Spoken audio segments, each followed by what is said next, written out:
E fala galera, aqui é o Rio e seja bem-vindo de volta ao Aprenda Qualquer Coisa. Hoje a gente vai falar sobre como começar a estudar em março. Você aí que, sei lá, por algum motivo não começou a estudar ainda, que você planeja começar em março, né?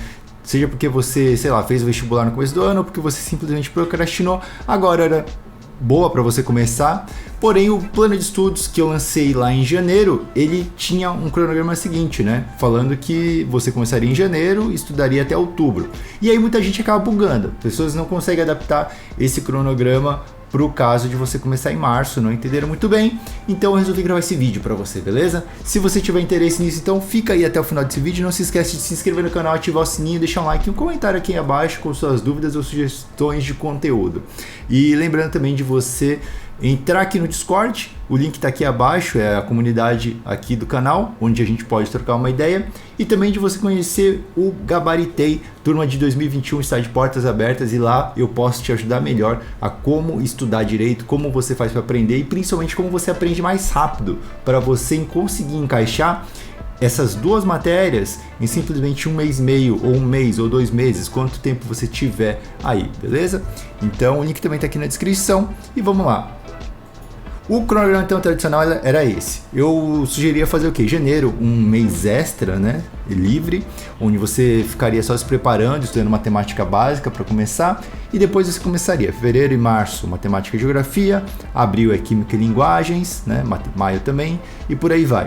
Quando, lá no plano de estudos mesmo, então, eu explico para vocês que se você for estudar começando em algum outro mês, ou com menos meses de prazo, você tem que fazer o quê? Você tem que apertar o prazo de cada par de matérias. O que isso significa? Significa que ao invés de você estudar em 60 dias cada par, você diminuiria esse tempo para você estudar esse par. Então, por exemplo, se você começasse agora em março, ou seja, se você fizesse 30 dias a menos, o que iria acontecer?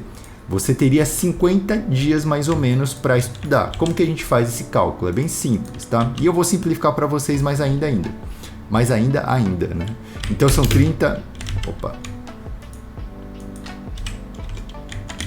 Tá, então são 30 dias por mês, certo? E a gente teria que, normalmente, quanto tempo? 1, 2, 3, 4, 5, 6, 7, 8... 8 meses mais 1, né? Certo? Então, vezes 8. Que dá quanto? Dá 240, certo? Então, são 240 dias para as disciplinas, mais 30 do simulado. Ok? Se a gente começa a estudar em março, a gente tem, então, 7 meses. 7 vezes 30 dá 210, certo? E nesses 210 dias, o que a gente tem? A gente tem 4 pares de disciplina, ok? Ou seja, é 210 dias para estudar 4 pares, que vai dar mais ou menos quanto? 52 dias por par de disciplina. O que isso quer dizer? Quer dizer que ao invés de ter 60 dias para cada par, você vai ter 52 dias para estudar cada par, tá? Você pode estudar assim, você pode simplesmente estudar mais ou menos em 52 dias, cada par de disciplina, 50 dias, sei lá. Mas tem um jeito mais fácil de a gente simplificar para as mentes mundanas. Então vamos lá. Ao invés de estudar em 2 meses, a gente vai estudar em 1 mês e meio. Fica mais fácil da gente visualizar, né, os nossos limites. E com o excedente, com o tempo que sobrou, que vai ser basicamente 1 mês, a gente considera um mês extra, tá? Isso aqui é uma outra forma de você planejar. O plano de estudos não é um negócio rígido, onde você tem regras específicas, você tem prazos muito apertados e você tem que cumprir aquilo. Na verdade, ele é um plano bem flexível, justamente para você não sentir que você está se atrasando nos estudos, para sentir que você está indo mal, sei lá. Então, cara... Como que a gente vai fazer? Março, você vai estudar matemática e geografia. Em abril, você vai estudar, né, até a metade de abril, você vai continuar estudando e finalizar matemática e geografia. Não conseguiu finalizar? Tudo bem, não precisa se estressar. Você pode ou continuar estudando aqui por algum tempo, porque você tem 1 mês extra ainda, né? Ou você pode pausar o estudo de matemática e geografia aqui e deixar para estudar as coisas mais difíceis no mês de setembro, né? Então você vai poder estudar aqui matemática e geografia, depois química e português na segunda parte de abril, mais química e português em maio, depois você começa em junho, física mais filosofia, metade de julho, física mais filosofia, a segunda metade vai ser biologia e história, depois em agosto biologia e história, e aí você tem o tempo extra. O que é esse tempo extra? É um mês a mais. Você pode usar esse tempo a mais como você quiser para você estudar o que você não conseguiu. Você pode, por exemplo, estudar em 4 semanas.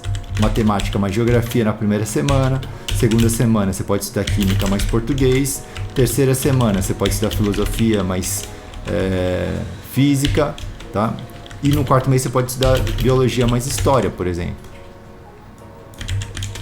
Então você pode fazer uma divisão dessas aqui, se você quiser. Ou você pode simplesmente estudar só a matemática, que é a matéria mais difícil para a maioria das pessoas, que vai dar mais pontos, né? Ou você pode estudar mais redação nesse mês. Não sei o que você quer fazer, você escolhe, tá bom? E por que é importante fazer isso daqui e qual que é a diferença desse cronograma quando a gente fala do cronograma de cursinho? No cursinho não tem como você atrasar muito a matéria, né? Você vai todos os dias, você vai acompanhando a matéria, o cronograma do cursinho, aqueles assuntos específicos que você vai ter a cada dia. Se você falta um dia, o que você faz?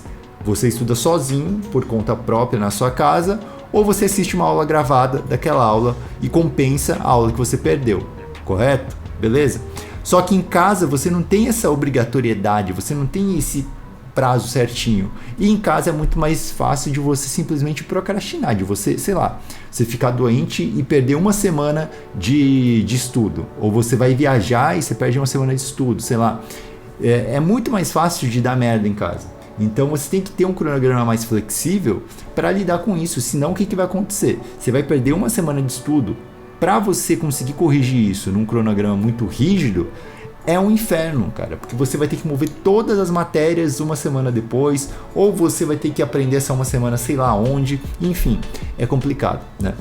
Outra coisa que você tem que ter em mente quando você comprime esse tempo de estudo das disciplinas é o seguinte: se você estudaria em 2 meses, sei lá, vamos pensar aqui em 40 assuntos de matemática, em 1 mês e meio você pode comprimir e estudar 40 assuntos de matemática, tá? Você pode estudar um pouquinho mais por dia para você compensar esse horário. Então, se você estudaria 3 horas por dia, agora você teria que estudar 4 horas por dia para você compensar esse tempo a menos.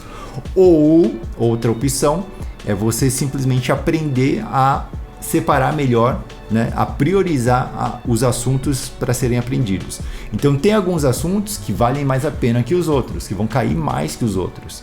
Então, sei lá, às vezes a pessoa perde uma semana inteira aprendendo logaritmo, quando ela não precisaria, né? Ela pode simplesmente ignorar o logaritmo e aprender uma coisa que tem uma incidência muito maior. Por exemplo, funções ou análise de gráficos, ou sei lá, porcentagem, né, proporção, coisas que caem mais no Enem, no caso, né? Se você vai fazer FUVEST ou algum vestibular onde a cobrança é maior, aí a história já é outra. Você vai ter que ver qual que é o lance, quais são os assuntos realmente que caem, mas no Enem, em específico, é muito mais simples de você descobrir isso, né? É só você ver a prova do Enem, geralmente são as matérias mais básicas as que caem na prova, né? E muita interpretação, muito texto, enfim.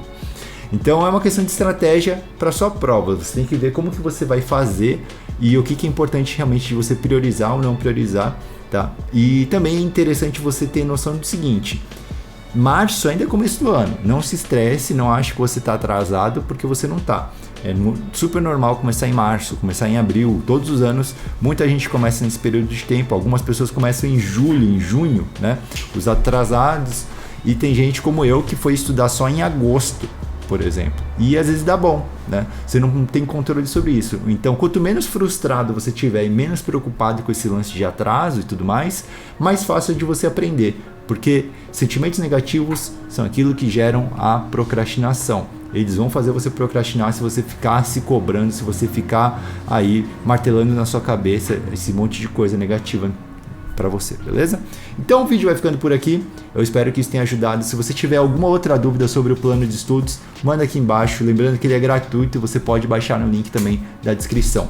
O plano de estudos é o mesmo que eu uso lá no curso Gabaritei. É um conteúdo do curso que eu disponibilizo gratuitamente para vocês e eu espero que realmente ajude vocês aí.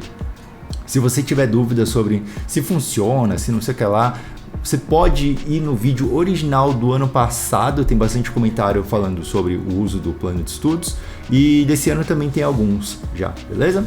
Então é isso, galera, o vídeo vai ficando por aqui, um abraço e até a próxima.